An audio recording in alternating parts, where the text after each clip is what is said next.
Vamos al libro de Jueces. Y antes de profundizar acá, quiero dar como un contexto de qué se trata el libro de Jueces. El libro de Jueces narra parte de la historia del pueblo de Israel. El pueblo de Israel estuvo 400 años cautivo, esclavo en Egipto. El Señor los envía a Moisés, usa a Moisés y saca al pueblo de la esclavitud de Egipto, lo lleva al desierto, pasan 40 años en el desierto y el Señor los saca con una promesa de una tierra, había una tierra prometida. Y finalmente el Señor cumple su pacto, su propósito en ellos y llegan a la tierra prometida. Moisés muere, pero a Josué se le encarga, se le da la asignación de repartir la tierra, de acomodar el pueblo por tribus y dar a cada uno su porción de tierra. Pero Josué muere y veamos qué ocurre tras la muerte de Josué. Vamos a Jueces capítulo 2 del verso 6 en adelante. Dice, porque ya Josué había despedido al pueblo, o sea, ya los había despachado porque ya les había dado su tierra a cada uno, y los hijos de Israel se habían ido cada uno a su heredad para poseerla. Y el pueblo había servido a Jehová todo el tiempo de Josué y todo el tiempo de los ancianos que sobrevivieron a Josué, los cuales habían visto todas las grandes obras de Jehová que él había hecho por Israel. Sí, era obvio, ellos habían visto toda la gloria del Señor, cómo los sacó de una manera milagrosa de la esclavitud de Egipto, cómo el Señor los lleva al desierto, cómo los alimenta y bueno, experimentan el poder del Señor. Pero lamentablemente Josué muere y dice el 8, pero murió Josué, hijo de Nun, siervo de Jehová, siendo de 110 años, y lo sepultaron en su heredad en Timnat-Sera, en el monte de Efraín, al norte del monte de Gaz. Y toda aquella generación también fue reunida con sus padres. Quiere decir que toda esta generación también murió. Murió Josué y murió toda esa generación de Josué. Dice, y se levantó después de ellos otra generación que no conocía a Jehová ni la obra que él había hecho por Israel. Y yo puse en mi Biblia allí una nota que dice, ¿cómo pasó esto? ¿Cómo fue que se murió Josué y su generación y se levanta otra generación que no conoce al Señor? ¿Qué pasó ahí? Sigamos leyendo. Dice, después los hijos de Israel, o sea, esa generación, hicieron lo malo ante los ojos de Jehová y sirvieron a los Baales. O sea, no solamente se olvidaron de Dios, sino que ahora hicieron lo malo delante de Dios. Y ahora adoraron a otros dioses. Dejaron a Jehová, el Dios de sus padres, que los había sacado de la tierra de Egipto, y se fueron tras otros dioses, los dioses de los pueblos que estaban a sus alrededores, a los cuales adoraron y provocaron a ira a Jehová, y dejaron a Jehová y adoraron a Baal y a Astarot. Y yo me pregunto, ¿y dónde estarían los padres de esta generación? Porque dice que no adoraron al Dios de sus padres. ¿Qué pasó allí? ¿Cómo es que toda una generación se pierde?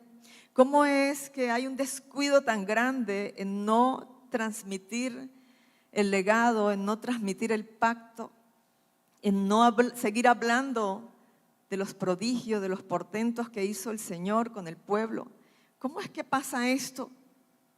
¿Cómo es que se inclinan, dice, a los dioses de los pueblos que estaban a sus alrededores? Y veamos, vamos a leer de atrás para adelante. Ahí mismo en el capítulo 2, hay una advertencia de parte de Dios, una advertencia muy seria de parte de Dios en este particular. 2, 1 al 3 dice, el ángel de Jehová subió de Gilgal a Boquim y dijo, yo os saqué de Egipto. Yo fui quien los saqué de la esclavitud de Egipto y os introduje en la tierra a la cual había jurado a vuestros padres. Yo fui quien cumplí la promesa. Yo fui quien no solamente los saqué, sino los introduje, los llevé, les cumplí la promesa de una tierra. Y les dije, no invalidaré jamás mi pacto con vosotros. Dios es un Dios de pacto. ¿Sí? Él no es hombre para que mienta, ni hijo de hombre para que se arrepienta. Él lo dijo y así fue. Dice, no invalidaré jamás mi pacto con vosotros. Dios tiene un pacto con su pueblo. Dice, pero esta promesa estaba condicionada. Todas las promesas de Dios son condicionadas por la obediencia. ¿Ve? Por eso es tan importante ir a la palabra y leer todo el contexto y no solamente sacar pedacitos y promesas. Porque pudiésemos sacar este pedacito y decir, bueno, Dios dijo que jamás iba a invalidar su pacto conmigo, por eso Dios me debe algo. Pero no podemos quitar el siguiente versículo que dice, con tal que vosotros no hagáis pacto con los moradores de esta tierra, cuyos altares habéis de derribar, mas vosotros no habéis atendido a mi voz. ¿Por qué habéis hecho esto? El Señor les está haciendo una exhortación. Y es que fíjense que el Señor no obliga a nadie. Dice la palabra que Él pone delante de nosotros la vida y la muerte, la bendición y la maldición. Y dice, escoge pues. ¿Sí? Escoge lo que quieras. Y simplemente este pueblo decidió no escoger el pacto con Dios, sino hacer todo lo que Dios le había dicho que no hiciera, que hicieran pacto con las naciones vecinas. Y desde ese entonces Israel tiene conflicto con todos sus vecinos. Eso que está pasando ahorita es una dinámica que la vemos en el libro de los jueces. Como el pueblo de Israel hace lo malo delante de Dios, le viene conflicto, le vienen problemas, son oprimidos por los enemigos, lloran, gimen, se arrepienten y Dios vuelve con su misericordia. Y al rato vuelven a hacer lo malo. Ese ciclo lo vemos en el libro de Jueces. Los animo a que en casa lean el libro de Jueces. El verso 3 dice, por tanto yo también digo, no los echaré de delante de vosotros. El Señor dijo, bueno, como ustedes quisieron tener pacto con ellos, pues yo no los voy a echar delante de ustedes, sino que serán azotes para vuestros costados y sus dioses os serán tropezadero. Ahí estaban las consecuencias de la desobediencia. Este pedacito nada más nos deja ver un poquito lo que está pasando ahorita en el Medio Oriente con Israel y con toda esta guerra que se ha levantado. ¿Sí? No podemos estar ajenos de esto, necesitamos aprender a ver a Israel desde la palabra, con ojos espirituales, porque de lo contrario corremos el riesgo de ser defraudados, corremos el riesgo de pecar contra Dios, porque este es el pueblo del Señor. Cuando Jesús vino allá. Y ahorita cantábamos, ¿verdad? Que Jesús es, el que era y el que ha de venir. ¿Y cuántos quieren que el Señor venga? Amén.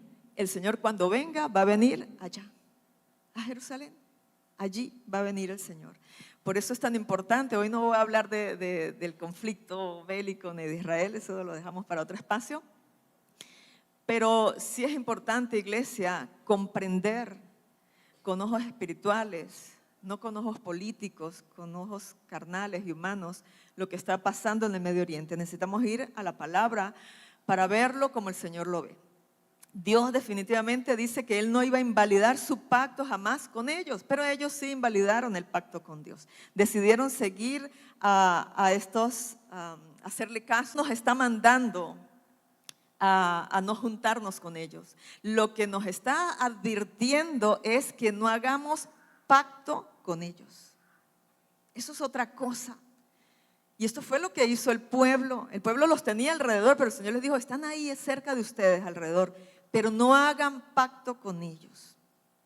Y lo mismo pasa en nuestra vida y pudiésemos hacer esa pausa. O sea, ¿quiénes son las personas que están a nuestro alrededor? Hay dichos populares que en relación a esto, no sé si ustedes lo han escuchado. Dicen por ahí, el que con lobo anda, ajá, ¿ve que se la saben? Dime con quién andas Y te diré quién era. ¿Se saben los versículos, los hermanos? ¡Ah! ¡Qué bueno! ¿Salmo qué? Salmo 151. Amén.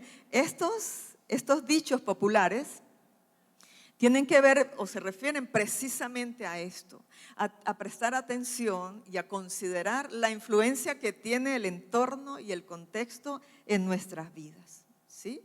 En las personas con las que frecuentemente nos relacionamos. Hay una teoría que dice que somos el promedio de las 5 personas con las que frecuentemente interactuamos. Empezamos a parecernos a esas personas. Y usted pudiese hacer una pausa para hacer un inventario.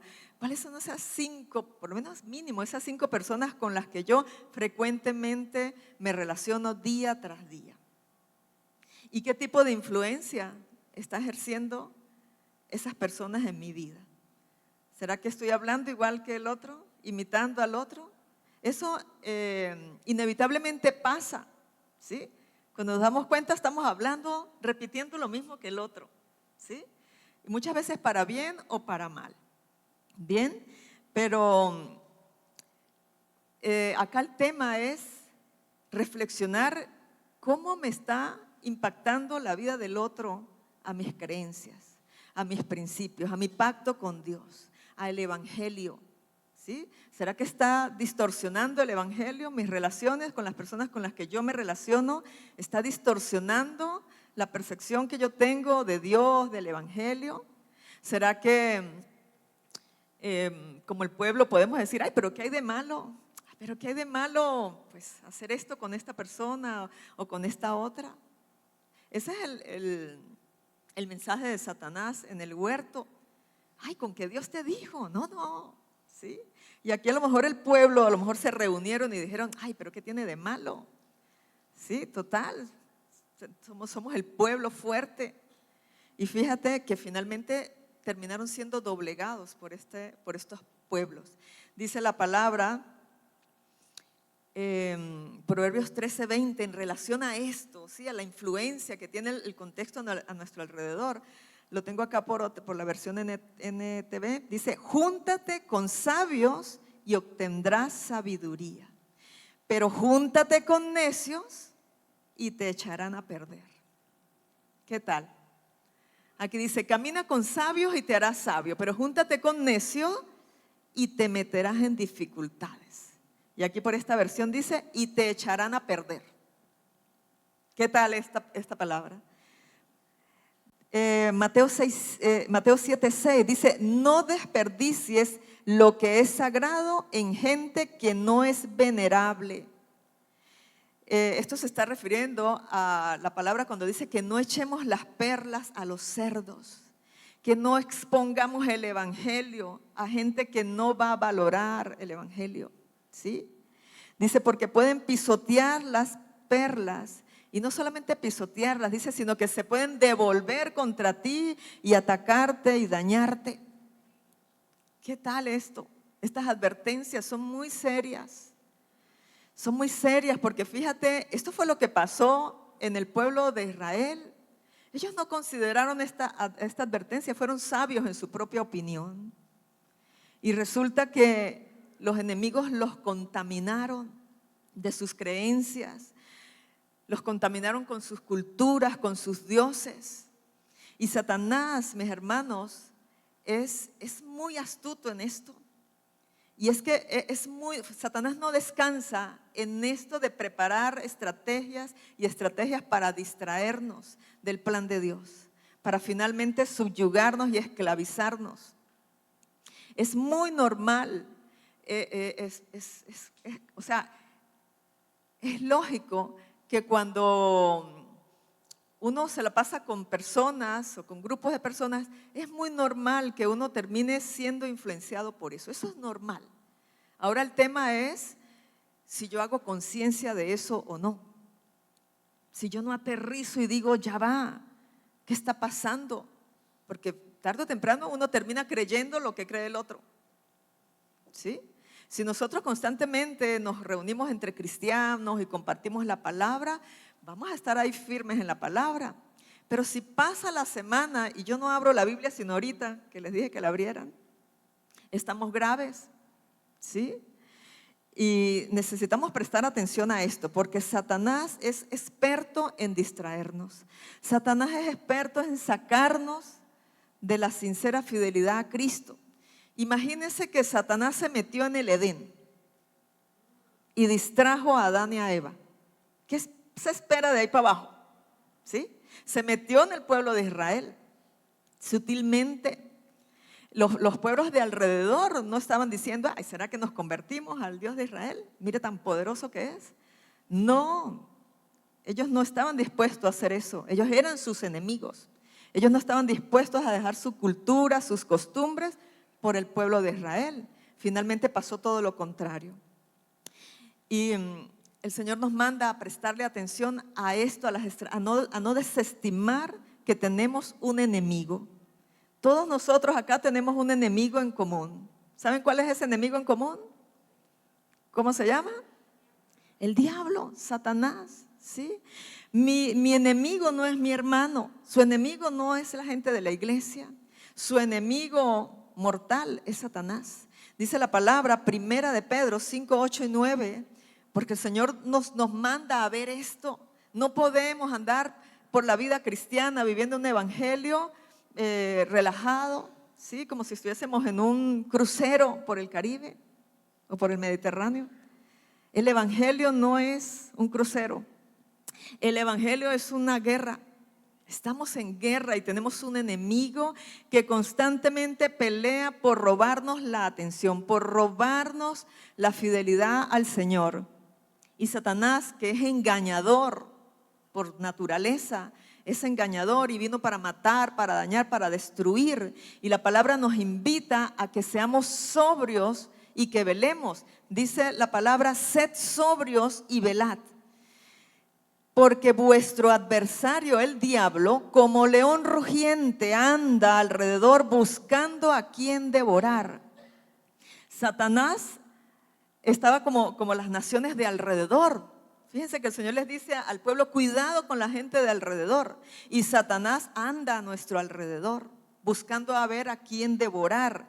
Pero la palabra, el Señor es tan fiel que dice, nos invita a prestar atención a esto. Y dice, al cual resistid firmes en la fe, sabiendo que los mismos padecimientos se van cumpliendo en vuestros hermanos en todo el mundo. O sea, todos los cristianos, todos los que vivimos el evangelio, tenemos un enemigo. Satanás es el enemigo del evangelio. Y el Señor nos invita a ser sobrios y a velar. ¿Qué significa ser sobrios? Significa estar atentos, estar vigilantes, ser sensatos. No ir por la vida ahí como vamos viendo, como dice por ahí, cuando va Raimundo, va todo el mundo, ¿sí? Necesitamos aterrizar en nuestra vida cristiana cómo estamos viviendo el evangelio, porque Satanás no desiste en distraernos de la sincera fidelidad al Señor. Necesitamos prestar atención a esto.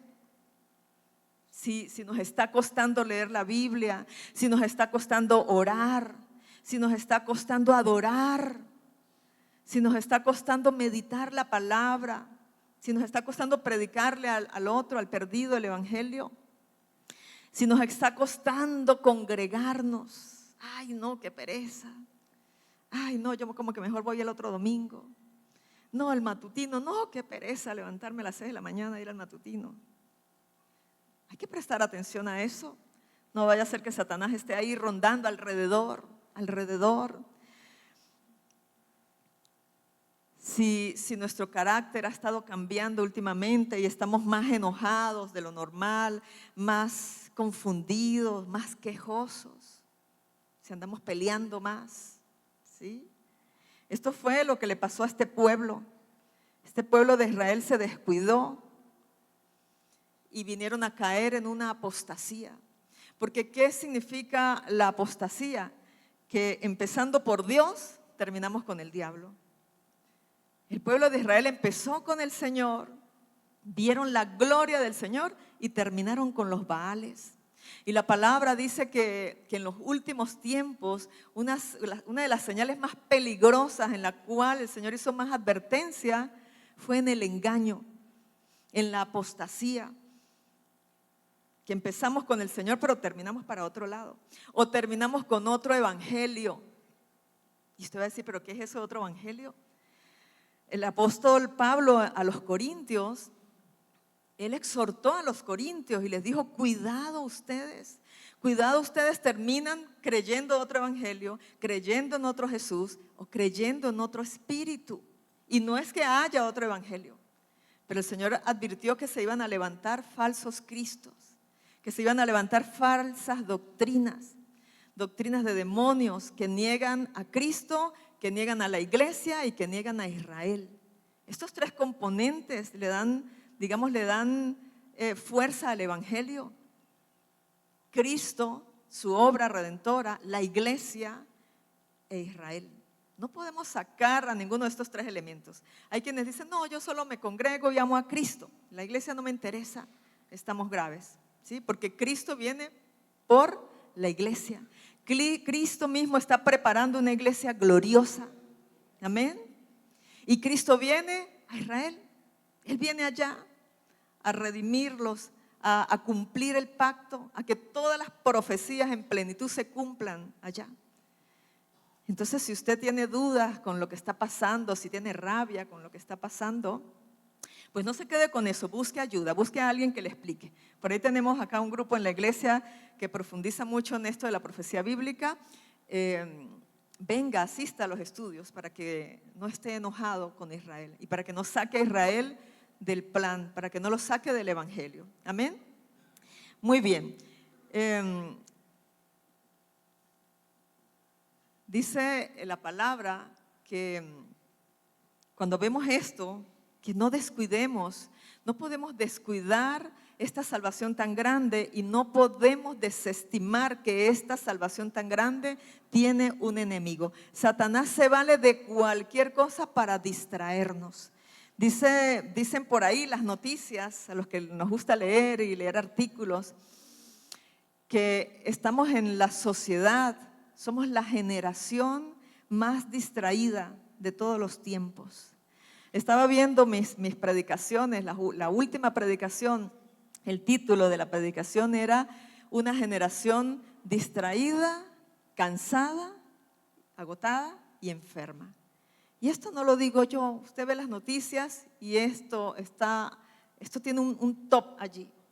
Y traje una porción de un artículo de la Psychology Today. Es una página que se encarga de hacer estudios y estadísticas en temas de salud mental.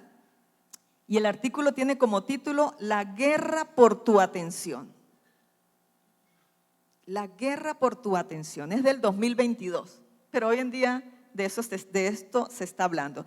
Escuche lo que dice. Dice, vivimos en una época en la que la atención se ha convertido en nuestro activo más valioso. O sea, vale plata nuestra atención.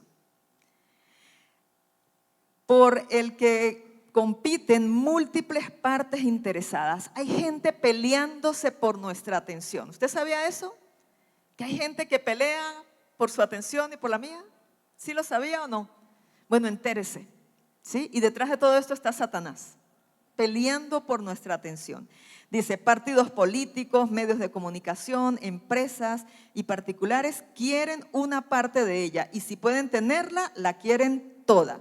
Por eso, controlar nuestra mente se ha convertido en un reto diario. Se convirtió en un negocio. Nuestra atención se convirtió en un negocio. Y esto es tremendo, mi hermano, porque antes de que nosotros lo veamos acá, cómo la gente hace mercadería, cómo lo emboban a uno acá con esto. ¿Cuántos pasan tiempo aquí pegados? Dele y dele y dele y dele y dele. Pase y pase los estados, viéndole los estados a los 2,000 contactos que tiene. Y dele y dele. Y cuando aterriza usted dice, mira, me pasó 1 hora aquí, perdí el tiempo. Mira, se me hicieron la 1, las 2, 3 de la mañana y yo aquí pegado, trasnochándome. ¿Sí? Satanás sigue queriendo la mente del ser humano. Él no va a descansar para esclavizar la mente del ser humano. Y a mí me llama mucho la atención esto. He visto con preocupación últimamente, bueno, ya desde hace un tiempo para acá, cómo los niños, y usted me va a decir si es verdad, los que tienen niños, los que tienen adolescentes, cómo los niños se han vuelto insensibles al dolor, a las masacres, ven muertos y les da como si nada. Se han vuelto insensibles y les encanta ver películas de terror. Yo me acuerdo cuando yo tenía, no sé, como 12, 14 años, me llevaron para el cine. Fui para el cine, primera vez que voy al cine, y la película que vi fue El Mausoleo. No sé cuántos son de mi época, pero era una película de terror. Y yo cuando vi eso, yo me traumé con eso. Y eso se me convirtió a mí en un tormento, ese terror.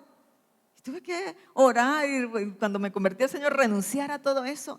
Pero hoy en día nuestros niños, nuestros jóvenes, nuestros adolescentes están pegados a eso. Y yo le pregunto a los papás, ¿usted sabe qué ve su niño, su hijo en el teléfono? ¿Usted le ha revisado la galería de fotos? ¿Usted le ha revisado los audios, los videos, lo que tiene ahí en su galería su niño? Una vez atendí a una niña y estaba atormentada esa niña y ella misma confesó, me dijo, mire todo lo que tengo en mi teléfono, puras imágenes de muerte, de suicidio, de ahorcado, pura terror. Y la mamá no se había dado cuenta de eso. Y yo le pregunté a la mamá, ¿usted le ha revisado el teléfono a su hija? No, una niña de 10 años. Empezando con que los niños no necesitan teléfono, empezando por ahí. Es una irresponsabilidad como papás darle teléfonos a los niños. ¿Amén? A lo mejor no hay muchos amén, pero esta es la estrategia de Satanás para hacer mercadería con nuestra alma, con nuestros niños. Y lo peor de todo es que los papás están más distraídos que los niños. Y si Satanás logra enganchar a los papás, pues los niños va a ser presa fácil. Eso fue lo que pasó con esta gente de Israel. Dice, y no conocieron al Dios de sus papás. Entonces quiere decir que sus papás no se preocuparon por hablarle a esa generación del Señor y de lo que el Señor había hecho por ellos. Nuestros niños no necesitan celular. A veces se los damos es porque es más fácil. Ay, toma el celular para que me deje escuchar la prédica. O toma el celular para que me deje adorar a Dios. No haga eso, hermano.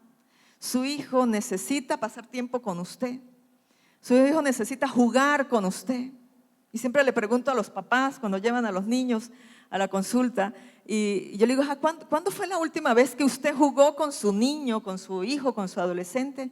¿Jugar yo? No, juega solo ahí en el celular. Pues grave. Necesitamos sentarnos a la mesa con nuestros hijos, a jugar. Mis hijas están grandototas y ellas de vez en cuando dicen, mamá, vamos a jugar Rumicubis. Mamá, vamos a jugar no sé qué. Ellas todavía anhelan eso. Necesitamos sentarnos a la mesa con nuestros niños, soltar ese bendito celular. Ese celular hace mercadería con nosotros y no nos damos cuenta. No es justo que nuestros niños estén descuidados.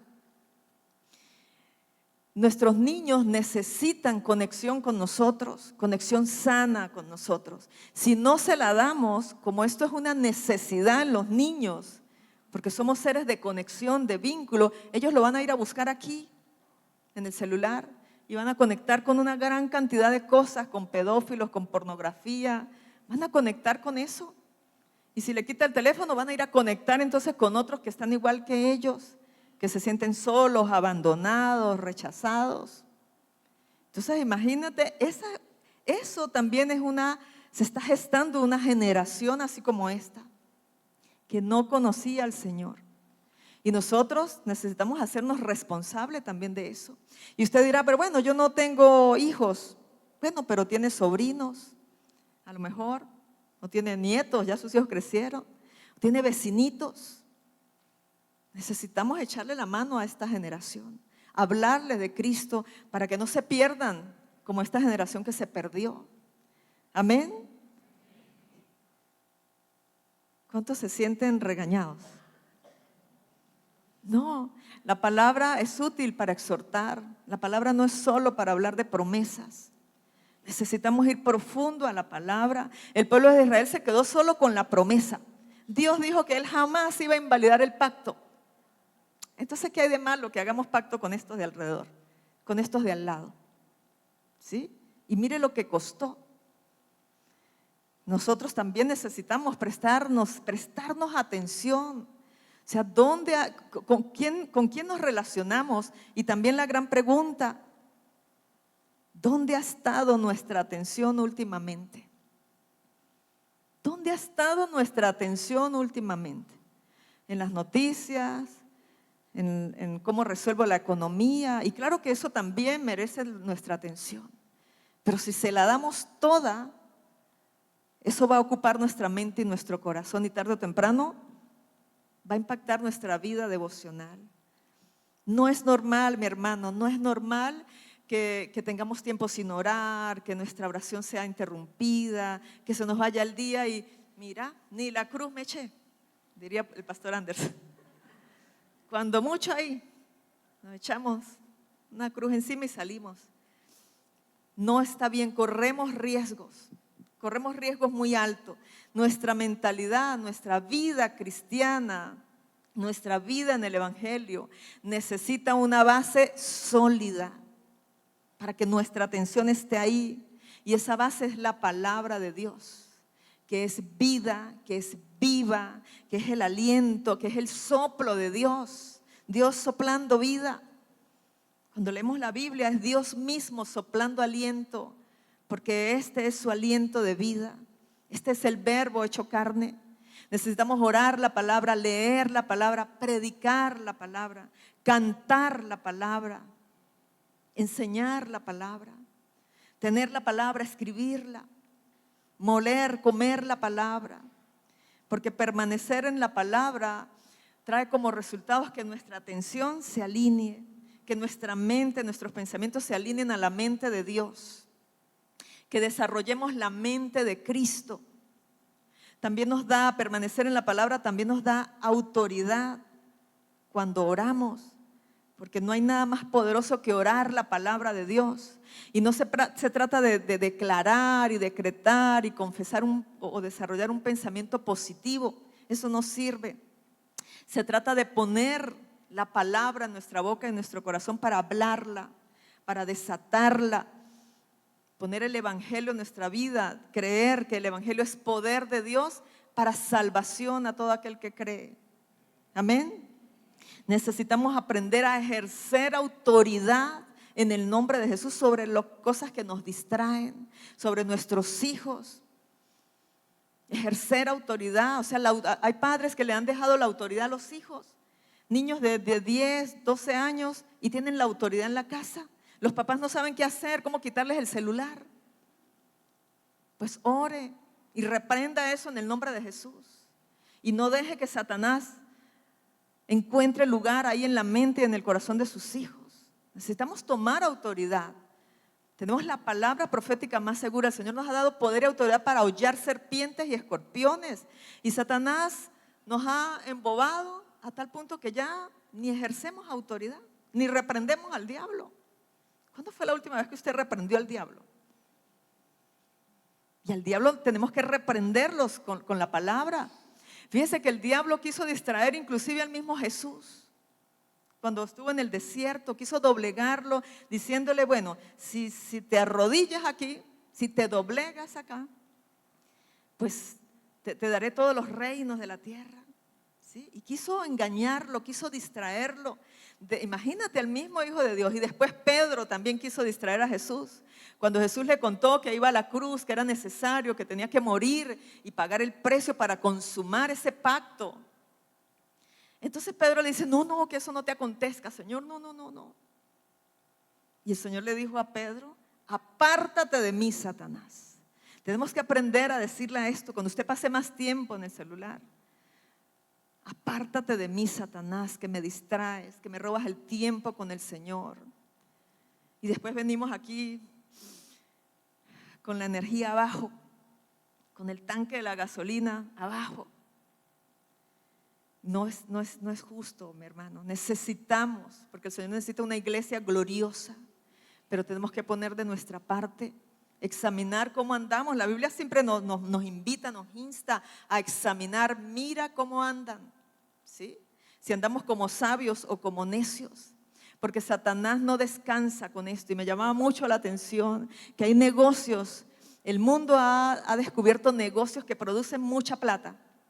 Una es el narcotráfico, otra es la trata de personas, el comercio de personas, pero otra es la mercadería de almas. Apocalipsis 18, vamos a buscarlo allí, vamos a proyectarlo, y quiero que preste atención a esto. ¿Cómo es que ya la Biblia nos hablaba de esto? ¿Cómo es que ya la Biblia nos hablaba de este negocio? El negocio por nuestra atención, por nuestra alma, ¿sí? Dice, está hablando de Babilonia, cuando cae todo este sistema de engaño, este sistema del cual el Señor nos dice, pueblo mío, salgan de ahí, salgan de Babilonia. Y está hablando cómo cae Babilonia y cae su mercadería. Y me llama la atención, fíjense, ya yo he hablado de esto en otras oportunidades, pero es que esto es crucial, iglesia. Fíjense las categorías de la mercancía. No sé cuántos de los que están aquí venden cosas. Son mercaderes, ¿verdad? Venden cosas, están en el negocio de comprar y vender. Dice, y los mercaderes o los comerciantes de la tierra lloran y hacen lamentación sobre ella porque ninguno compra más sus mercaderías, porque cayó, ¿sí? Sigamos leyendo, vamos a ver las categorías de mercancía. Dice, mercadería de oro, ¿sí? Como lo más valioso, ¿verdad? Después la plata, piedras preciosas, perlas, lino fino, púrpura, seda escarlata, o sea, telas, de toda madera olorosa, de todo objeto de marfil, de todo objeto de madera preciosa, de cobre, de hierro, de mármol. Wow, hasta ahí vamos bien, ¿verdad? ¿Cuántos quisieran comercializar este tipo de productos? Sigamos bajando. Mercadería, sigamos. Canela, especias aromáticas, incienso, mirra. Bueno, ahí ya vamos como para el mercado, ¿verdad? Allá donde venden ramas. ¿Sí? Aceite, flor de harina, bueno, vamos allá donde venden los víveres colombianos del D1. Trigo, bestias, ahí empiezan animales, los que tienen granjas, ¿verdad? Trigo, bestias, ovejas, caballos, carros, y termina con esto. La última categoría de la mercancía. ¿Qué dice ahí? Esclavos, almas de hombres. Almas de hombres. El diablo, el mundo, inspirado por el diablo, está haciendo mercadería de nuestras almas. Nosotros somos el producto con el que ellos comercializan. Y esto es tremendo, mi hermano, porque Satanás no descansa. Él quiere robar nuestra atención. Y nuestra atención es el proceso mental más importante que usted tiene ahí en su cabecita. Nadie aprende si no presta atención. Es el proceso más importante. Por eso hoy el índice tan alto de niños con déficit de atención y adultos también con déficit de atención. La atención es el proceso más importante de nuestra mente. Nadie aprende si está distraído. Nadie puede resolver un conflicto si está distraído. Nadie puede tomar decisiones sabias e inteligentes si está distraído. Es más, la falta de atención puede afectar nuestra vida laboral, nuestra vida educativa, nuestras relaciones. Y a mí, yo misma me exhorto con esta palabra. ¿A cuántos de ustedes en casa su esposa, su niño, su hija le dice, mamá, preste atención, papá, présteme atención? ¿Sí les pasa? ¿O es solamente a mí? Ay, no, qué pena, qué vergüenza. En casa alguien a usted le dice, pero présteme atención, preste atención, ¿sí? Y dígame si estamos ahí. Ay, no, llama ahorita. El diablo robando y haciendo mercadería con nuestra atención y no nos damos cuenta. Ojo con esto. En resumen, la atención es un proceso cognitivo, mental, fundamental para la vida diaria, que nos permite interactuar con nuestro entorno, procesar información relevante y estar como nos exhorta el Señor en Primera de Pedro, lo que leímos ahorita, estar sobrios y velar, estar atentos, estar vigilantes. ¿Cuántos están atentos? Pregunto. ¿A cuántos la mente les ha ido por allá? Fue y vino. A todos. ¿Sí? Estoy segura que ninguno aquí hiciéramos una estadística. Ninguno aquí ha estado 100% atento. Estoy seguro que ya fueron, resolvieron conflictos, pelearon, volvieron. ¿Dónde quedó? ¿Dónde quedó? ¿Dónde va la persona? ¿Dónde quedé? ¿En cuál versículo quedé? ¿En cuál mercadería quedé? Mercadería de almas. Y podemos preguntarnos entonces, porque si todos nos identificamos con esto, ¿verdad que sí? Que de alguna manera Satanás logra distraernos y distraernos y distraernos. Y pudiésemos preguntarnos, entonces, ¿qué hacemos? ¿Cómo resolvemos esto? ¿Qué prácticas hacemos para aterrizar la atención? ¿Qué hacemos para cumplir lo que dice Primera de Pedro, lo que leímos ahorita, de resistir firmes en la fe a Satanás? Pues ahí está la respuesta. Resistir es un acto voluntario. Usted no puede esperar y decir, bueno, vamos a ver que venga aquí un soplo del Espíritu Santo y me levante a orar. Eso no va a suceder. Tiene que ser voluntariamente. El Señor al pueblo les dejó a su voluntad si querían estar en el pacto, y ellos terminaron haciendo pacto con otras naciones. ¿Qué tenemos que hacer? Resistir voluntariamente a Satanás en la fe. Y la fe pues no es nada más y nada menos que la salvación. Es la fe de la salvación, la fe del Evangelio. Entonces necesitamos responder a esta fe. Necesitamos responder a Satanás resistiéndole, pero necesitamos responder al Señor rindiéndonos a Él. Y quiero cerrar dejándoles 5 acciones prácticas que sí las podemos hacer, porque el mismo Señor nos invita a hacerlas. Quiere decir que es posible. Si el Señor nos invita a resistir a Satanás es porque Él sabe que podemos resistir. Si el Señor nos invita a estar en el pacto, en el Evangelio, es porque sí lo podemos hacer.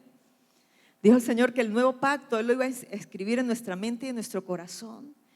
Por eso es que Satanás está ahí peleando por nuestra mente y nuestro corazón. Número 1, 5 acciones para responder al Señor, a su palabra, al Evangelio y para preservar nuestra atención en el Señor. Número 1, tener una percepción correcta de nosotros mismos delante de Dios. No podemos olvidar quiénes somos, de dónde venimos. Somos polvo y ceniza. Merecíamos el infierno. Estábamos muertos, sin Dios, sin esperanza en el mundo. Y Dios vino a salvarnos. Y ese es el primer paso. Ordenar quién soy yo delante del Señor. Dios es Dios. Y nosotros somos los seres humanos. Nosotros no somos Dios. El que es digno de alabanza, el que es poderoso, omnipotente, independiente, es Él. Nosotros necesitamos de Dios. Él no nos necesita a nosotros. Nosotros lo necesitamos a Él. Y cuando digo de poner en orden esto, es porque he escuchado gente que dice, es que Dios me debe algo. Es que Dios tiene que ayudarme. Es que Dios... O sea, como si Dios estuviera al servicio del hombre, y así no es. Es el hombre rendido a Dios. No Dios rindiéndose a nuestros caprichos. Estos días veía a alguien que publicaba por ahí, ay, Dios cumpliendo mis caprichos. Así no es. Dios no es un padre que le complace las malcriadeces a sus hijos. Él es Dios. Y cuando empezamos a ponerle orden a esto, nuestra vida empieza a aterrizar.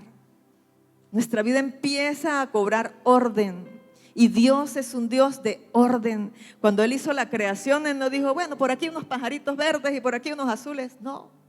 Él se tomó el tiempo para hacer cada detalle de la creación.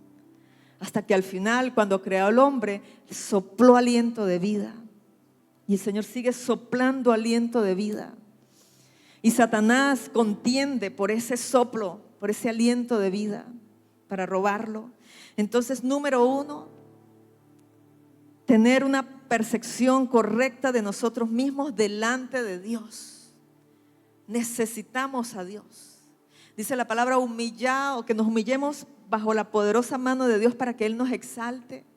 O sea, primero es la humillación, no la exaltación. Primero es la humillación. Y el apóstol Pablo llegó a una conclusión y él dijo: ya no vivo yo. Él mató su ego, su egolatría. Porque a veces decimos: bueno, pero yo no adoro a ningún Dios allá afuera. Pero se adora a sí mismo. Y estamos en una generación ególatra, narcisista.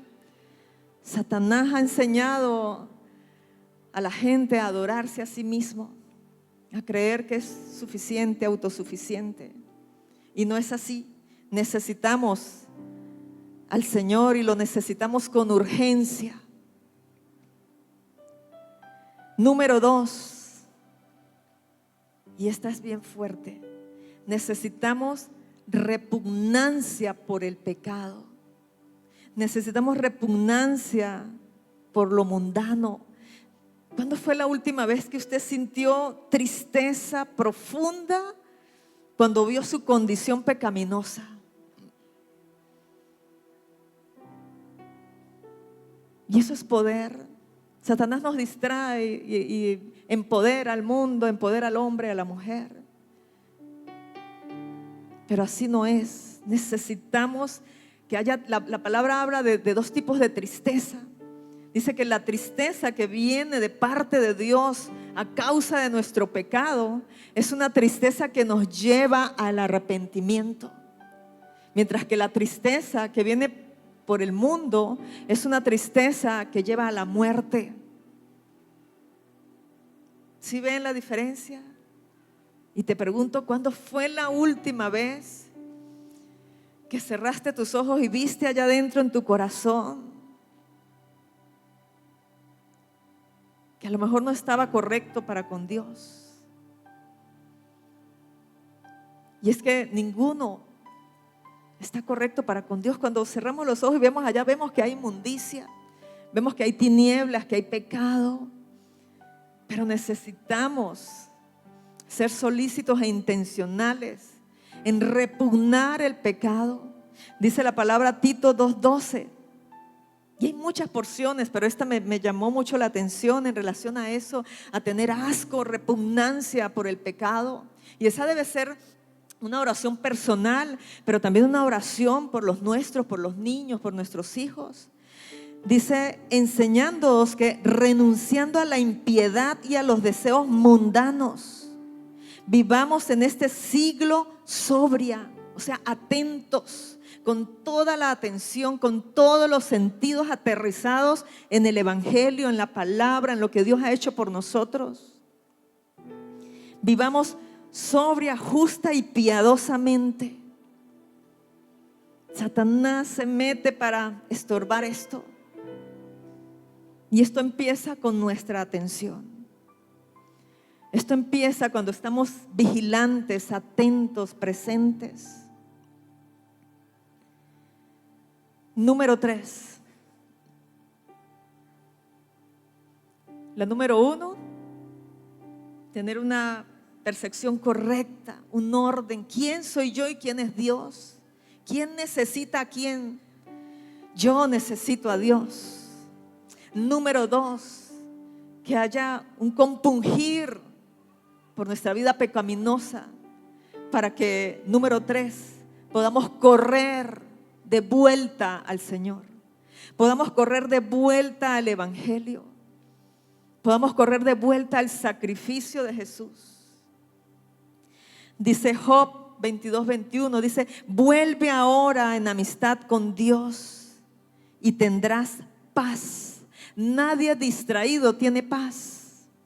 Nadie que está en afanes resolviendo la vida lejos de Dios tiene paz.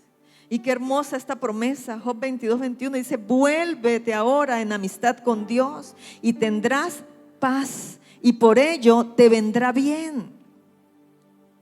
Y pudiésemos buscar más versículos como: torre fuerte es el nombre de Jehová, a él correrá el justo y será levantado. El mismo Señor Jesús diciendo: vengan a mí todos los que están cansados, trabajados, distraídos, enfermos, y yo les haré descansar, y yo les daré paz. Número 4, tener un corazón agradecido por esta gracia, por este perdón, por esta salvación tan grande. Que no se nos pase el día a día y no aterricemos un momento para examinarnos, para correr al Señor, para ser examinados por el Señor y para tener un corazón agradecido, porque estábamos muertos en delitos y pecados y el Señor vino a rescatarnos y a darnos vida y a traer orden a nuestra mente, a invitar a que nuestra mente fuera renovada, a ofrecernos la mente de Cristo, los pensamientos del cielo. Y número 5, admiración y asombro ante la grandeza del amor de Dios, ante esa grandeza que redime al hombre vil, al hombre pecador. Admiración por su belleza, por su hermosura. Y también pudiésemos preguntarnos: ¿qué es eso que he estado admirando últimamente? ¿Qué es eso que ha cautivado mi atención y me lleva a ver y a ver y a contemplar eso que no es el Señor? Satanás compite con eso. Satanás le ha mostrado al mundo otro concepto de belleza, pero la verdadera belleza la tiene Jesús. Y la adquirió en la cruz. Estudiamos estos días, estoy repasando la clase del Evangelio, mis estudiantes. La belleza de Jesús, desfigurado. Isaías 53, 52, desfigurado, vuelto nada, bello, hermoso. Y esa es la hermosura de un Dios que dio su vida por nosotros. ¿Qué vas a hacer con esta palabra? ¿Cómo vas a responder a esto? ¿Dónde vas a dejar tu atención?